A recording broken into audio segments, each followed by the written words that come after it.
तो हाय बच्चों, welcome back to CUT better 24/7 और मैं हूँ आयुषी मैम। आप सभी लोग की प्रॉब्लम्स को करने खत्म कोई ना कोई जो इंपॉर्टेंट चीज़ आप लोगों के लिए ज़रूरी है और आखिरी समय पे वो मैं आप लोगों के लिए लेकर आती हूँ। तो मैं इस वीडियो में आपको देने वाली हूँ वो इम्पॉर्टेंट टॉपिक्स जो इस बार के सीयूईटी के पेपर में आप लोगों को हर हालत में बहुत शानदार तरीके से करके जाना है, क्योंकि सीयूईटी का जो लेवल है बच्चों वो आप लोग एक्सपेक्ट इस बार नहीं कर सकते हैं। डेफिनेटली हमें कुछ चेंजेस देखने को मिल सकते हैं, जैसा कि हमने बोर्ड्स में देखा, जैसा कि हमने नीट में देखा, और उम्मीद है सीयूईटी में भी हम लोग ये देख रहे हो। तो बेटर होता है ना, precaution is always better than cure. तो क्यों ना हम प्रिकॉशंस लें, क्यों ना हम पहले से ही प्रिपेयर्ड होकर चले, और क्यों ना हम ऐसा मौका ही ना दें कि हम लोग को पेपर के बाद दुखी होना पड़े, राइट। सो अगर आप सभी लोग मुझसे इस बात के साथ अग्री करते हो तो जल्दी से यहाँ पे मुझे आप लोग चैट सेक्शन में और मुझे कमेंट सेक्शन में इस चीज़ पे ज़रूर एक असर्शन डाल के दोगे कि yes ma'am we agree to this and we are going to make sure कि हम पहले से ही इतना प्रिपेयर्ड होके जाएं कि हम लोगों को ऐसी कोई प्रॉब्लम देखने को ना मिले, ठीक है। अब अगर मैं सीयूटी की बेटा बात कर लूँ यहाँ पे, तो 2022 से आपका पेपर शुरू हुआ था। डेफिनेटली बायोलॉजी और केमिस्ट्री का लेवल लगभग सेम था, मैथ्स का और फिजिक्स की अगर मैं बात करूं तो लगभग सेम लेवल दोनों का देखने को मिला। लेकिन अगर मैं 2023 की बात करूं, हल्का सा लेवल इंक्रीज हुआ था, बहुत ज्यादा इंक्रीज नहीं हुआ था, लगभग थोड़ा ही लेवल आपका इंक्रीज करा गया। 2024 में बायो का थोड़ा सा और बढ़ा, केमिस्ट्री का हल्का बढ़ा, लेकिन फिजिक्स और मैथ्स का बेटा काफी लेवल इंक्रीज किया गया, ठीक है। और अगर मैं बात करूं अब 2025 की, ठीक है, तो अगर मैं 2025 की बात करूं और मैं ट्रेंड्स देखूं तो बायोलॉजी का भी पेपर थोड़ा इंक्रीज हुआ है, केमिस्ट्री का लेवल भी थोड़ा इंक्रीज हुआ है, फिजिक्स का लेवल काफ़ी इंक्रीज हुआ है, सिमिलरली आपके मैथ्स का लेवल भी काफ़ी इंक्रीज देखने को मिला है। 2025 में बच्चों क्या हो सकता है, अगर मैं अभी तक के ट्रेंड्स की बात करूं तो फिजिक्स का लेवल काफ़ी इंक्रीज हो सकता है कंपैरेटिवली, उसके नीचे थोड़ा मैथ्स का लेवल रहेगा और उसके थोड़ा नीचे आपके केमिस्ट्री का लेवल रहेगा, और बायोलॉजी लगभग उसी के आसपास लाई करेगा। तो अगर मैं बोलूँ तो ये जो लेवल का ग्राफ है, ठीक है, ये जो लेवल का ग्राफ है ये आप कुछ इस तरीके से देख रहे होंगे। तो हमें पता है कि level can definitely increase, level आपका इंक्रीज करेगा, ये एनटीए ने कहीं ना कहीं हमें क्लियर कर दिया है। अभी भी कुछ टाइम आपके हाथ में है, कुछ दिन आपके हाथ में है, और हमने जो प्रॉमिस आपसे किया है कि आपको क्या वो हार्ड लेवल के क्वेश्चंस चाहिए, क्योंकि अगर हम उनको ऑलरेडी करके चले जाएं, जो हमने देखा है कि नीट में जे एडवांस के सवाल पूछे जा चुके हैं, तो सीयूटी के लिए अगर हम सारे नीट के सवाल, जे मेंस के सवाल जो एटलीस्ट इंपॉर्टेंट है हमारे लिए, वो अगर लगा लेते हैं तो हम सेफ सिचुएशन में रह सकते हैं। And if you want that, I would want you all to say that, ताकि उसके लिए जो सेशन हम प्लान कर रहे हैं वो हम आप लोगों को डिलीवर कर सके, और कोई भी ऐसी कसर ना रहे जिससे आप लोग केमिस्ट्री में या साइंस में कम नंबर बच्चों लेकर आ रहे हो, ठीक है। तो इसी के साथ मैं ये वीडियो को स्टार्ट करती हूँ। लेवल हमने समझा, लेकिन आज जो इस वक्त अब मेरे लिए सबसे इंपॉर्टेंट है, जो बहुत बच्चे मांग रहे थे, वो था मैम मोस्ट इंपॉर्टेंट टॉपिक्स बता दीजिए चैप्टर वाइज, जिससे हम ये समझ सके, क्योंकि देखो क्वेश्चन का लेवल ही तो बढ़ सकता है, टॉपिक तो वही रहता है जो पूछा जाता है। तो 210 लगभग नंबर अगर आप अपने कंफर्म करना चाहते हैं तो ये टॉपिक जो मैं आपको यहाँ पे बता रही हूँ ये आपको पूरी तरीके से तैयार करके चले जाने हैं, ठीक है। टारगेट स्कोर्स रखते हैं हम लोग, केमिस्ट्री में 200 से ऊपर का नंबर आना चाहिए बच्चों, we have to target this. चाहे लेवल ऊपर भी होता है बट 200 आई थिंक सभी लोगों के लिए अचीवेबल है। फिजिक्स में 180 और मैथ्स में 180 आपका एक अच्छा स्कोर रहेगा। ऐसे ही बायोलॉजी में 200, तो बायोलॉजी केमिस्ट्री लगभग आप एक स्कोर टारगेट कर सकते हो, और फिजिक्स और मैथ्स के लिए आप एक स्कोर टारगेट कर सकते हो। इससे ऊपर है तो डेफिनेटली आप बहुत अच्छा कर रहे हो, लेकिन अगर इसके यहाँ तक पहुंच रहे हो तो ये इस बार के माइलस्टोन्स हो सकते हैं, डिपेंडिंग अपॉन अगेन लेवल हमें देखने को पता चलेगा कि कैसा वो पूछ रहा है, ठीक है। अब मैं यहाँ पे टॉपिक स्टार्ट कर रही हूँ आपके लिए जो इस बार आप पेपर में देख सकते हो, ठीक है। सबसे पहले सोल्यूशन से स्टार्ट करते हैं। न्यूमेरिकल आएगा, जो कि मैंने आपको बोला है, तो न्यूमेरिकल क्वालिटेटिव प्रॉपर्टी पे आने की संभावनाएं हैं, चाहे वो फ्रीजिंग पॉइंट का है या बॉइलिंग पॉइंट का है। सॉल्युबिलिटी वेरिएशन का स्टेटमेंट बेस्ड क्वेश्चन, सॉल्यूशंस का एक मैच द फॉलोइंग, और पॉजिटिव नेगेटिव डेविएशन से बेसिकली एग्जांपल या कोई भी थ्योरेटिकल क्वेश्चन आपसे पूछ सकता है। तो ये टॉपिक्स आपको सोल्यूशन के बहुत अच्छे से करके जाने हैं। Let's talk about electrochemistry. Numerical आएगा फैराडे की फर्स्ट लॉ से, या फिर कंडक्टिविटी का जो क्वेश्चन होता है, मोलर कंडक्टिविटी का, वहां से एक न्यूमेरिकल आ सकता है। ग्राफ भी पूछ सकता है स्ट्रॉन्ग वीक इलेक्ट्रोलाइट के लिए। कंडक्टेंस में आपका कॉलरेश लॉ का न्यूमेरिकल भी इंक्लूडेड रहेगा। नर्स्ट इक्वेशन से अभी तक क्वेश्चंस नहीं बने, लेकिन इस बार हो सकता है, क्योंकि इलेक्ट्रोकेमिस्ट्री हमेशा फेवरेट रहता है एग्जामिनर के पॉइंट ऑफ व्यू से, तो एक सवाल आप यहाँ से भी एक्सपेक्ट कर सकते हो। बैटरी की थ्योरी से रिलेटेड कोई एग्जाम्पल या उसका यूज, ऐसा कोई चीज आपको एक एमसीक्यू फॉर्म में यहाँ पे देखने को मिल सकती है। तो केस बेस्ड इलेक्ट्रोकेमिस्ट्री से आने के चांसेस है, ऑल्दो 2024 में भी पूछा गया था फैराडे की लॉ से, ठीक है। केमिकल काइनेटिक्स की अगर मैं बात करूं, फिर से न्यूमेरिकल आएगा फर्स्ट ऑर्डर या हाफ लाइफ के ऊपर। ठीक है। न्यूमेरिकल अरहेनियस पे अभी तक नहीं आया है, अरहेनियस का थोड़ा लेंदी न्यूमेरिकल होता है तो उसको प्रैक्टिस करके चलें, ये भी आ सकता है। और अगर बहुत लेंदी है तो आपको उसको स्किप करना है, जरूर आगे बढ़ना है, लेकिन हाँ ये पेपर में पूछा जा सकता है।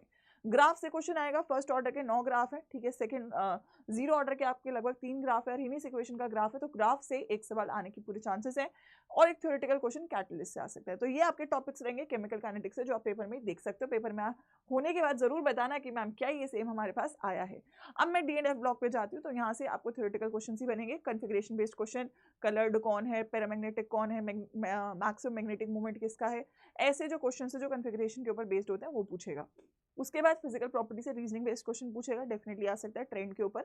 KMnO4 की ऑक्सीडाइजिंग रिएक्शन जो रिएक्शंस है, ठीक है, जैसे KMnO4 एसिडिक मीडियम में किसको क्या करता है, कितना चार्ज लगता है, तो वो वाले क्वेश्चंस पूछ सकता है। और लेंथेनॉइड्स को बहुत अच्छे से पढ़ के जाना, इस बार चांसेस है लेंथेनॉइड से आपको कोई भी फैक्चुअल स्टेटमेंट बेस्ड क्वेश्चन, कौन सा ट्रू है कौन सी फॉल्स है स्टेटमेंट, तो जो एनसीईआरटी है बहुत अच्छे से डी&एफ ब्लॉक के लिए बच्चों रीड कर लेना, क्योंकि यहाँ से इस बार काफी ज्यादा चांसेस है कि आपको सवाल पूछे जाए। अब आ जाती हूँ कोऑर्डिनेशन कंपाउंड्स पे, बड़ा चैप्टर है, ठीक है। वैलेंस बॉन्ड थ्योरी से हाइब्रिडाइजेशन निकालना, मैग्नेटिक मूवमेंट बताना, कौन पैरामैग्नेटिक है कौन डायमैग्नेटिक है, तो वो आप लोगों को केसेस पूछे जा सकते हैं, अलग अलग फॉर्म में आ सकता है।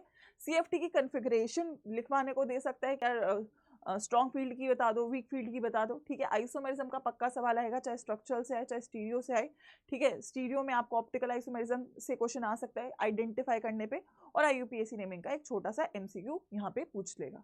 अब आ जाती हूँ बेटा ऑर्गेनिक केमिस्ट्री पे, तो ऑर्गेनिक में हेलो एल्केन्स में SN1 SN2 का ऑर्डर कौन सा बेहतर है, कौन सा लीस्ट अच्छा है, वो वाला क्वेश्चन आएगा। हेलो एल्केन की प्रिपरेशन में HBr चेन रिएक्शन आएगा, ऐसा नहीं कि एक ही प्रिपरेशन है, बट अगेन HBr का एडिशन एल्कीन पे, HBr H2O2 का एडिशन एल्कीन पे, फिंकलस्टीन रिएक्शन, ठीक है, Swarts reaction, Wurtz reaction, elimination reaction, और हेलोइरीन न्यूक्लियोफिलिक सब्स्टिट्यूशन क्यों नहीं देती हैं, वैसे क्वेश्चन आपको यहाँ से देखने को मिल सकते हैं। Let me talk about alcohol, phenol and ether, सारी प्रिपरेशन इंपॉर्टेंट है, चेन रिएक्शंस में आएंगी। एल्कोहल की वैसे भी 5 प्रिपरेशन है, एल्कीन पे मार्कोनिको एंटी मार्कोनिको एडिशन, ठीक है, B2H6 वाला H पॉजिटिव वाला, ठीक है।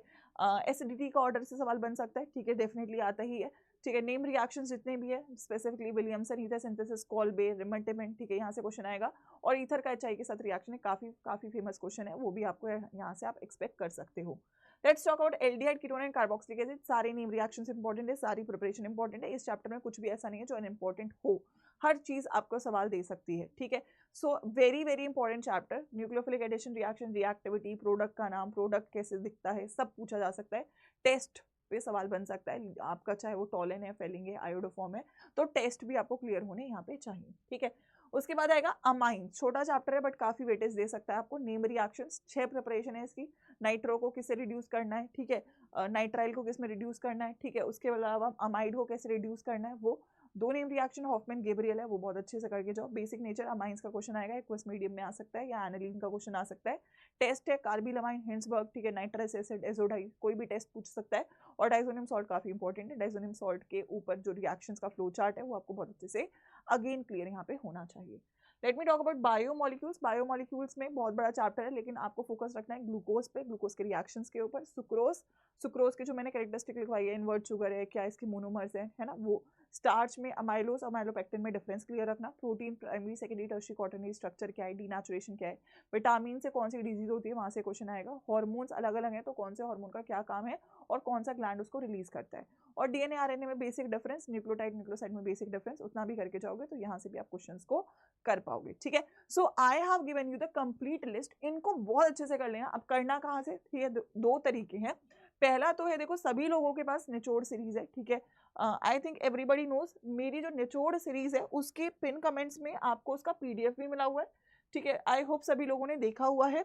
और इसके अलावा, ठीक है, डू यू ऑल वांट कि जैसी वी आर वेटिंग, जैसी एग्जाम डेट जो है हमारी, क्या आप चाहते हो उससे पहले एक फाइनल, ऑल्दो मैं फुल सिलेबस का रिवीजन करवा चुकी हूँ और आप वही गो थ्रू करेंगे डिटेल्ड रिवीजन के लिए, लेकिन आप अगर चाहते हो कि मैम आप एक ये जो मोस्ट इंपॉर्टेंट टॉपिक्स का थ्योरी रिवीजन हो, ठीक है, प्लस उसमें कुछ क्वेश्चंस हो जो इंपॉर्टेंट हो, वो एक सेशन आप करवा दीजिए, वो बहुत इंपॉर्टेंट रहेगा। So if you want that, you will give me that thing in the comment section कि यस मैम आप करवाइए, we are ready, we are going to make sure कि हम इसको प्रॉपरली फॉलो करें और हम केमिस्ट्री में पूरा एफर्ट मारेंगे और हम पूरे नंबर लाने की पूरी कोशिश करेंगे, ठीक है।